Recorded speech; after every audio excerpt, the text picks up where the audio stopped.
Kapala ng buko. Ayan, good afternoon sa inyo lahat mga kabady, mamansher. Ayan. Wala na naman po akong ginawa kundi mag-video na naman po ako sa sarili ko.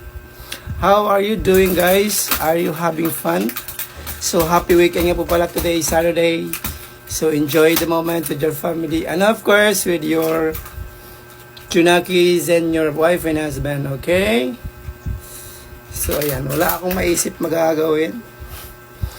Nabuboard na rin ako dito sa bahay.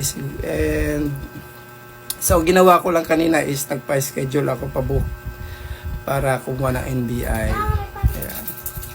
Magsisimula na ako mag-apply, guys, kasi it's time to shine again.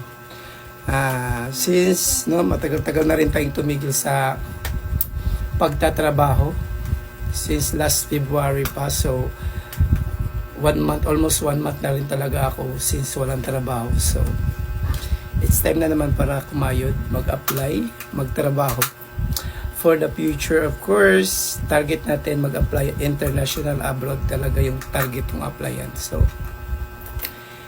this is not just this is just only a plan, but it's my target this year 2025.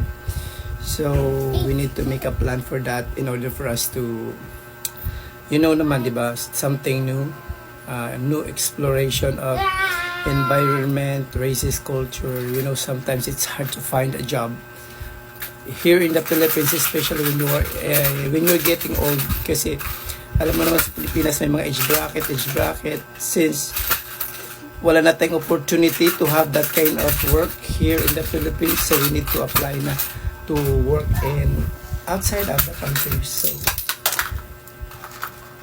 ganun talaga ang buhay, we need to pursue it, kasi hindi lang naman tayo nag-iisa, we have a child, may anak tayo. So adya, fighting lang tayo sa araw-araw na buhay. So in order to have that beautiful future, kailangan natin pagsumikapan, sipag at tiyaga lang po mga guys, kasi yun ang puhunan natin upang natin makamit yung ating mga pangarap. So that's it for today's video. Good afternoon.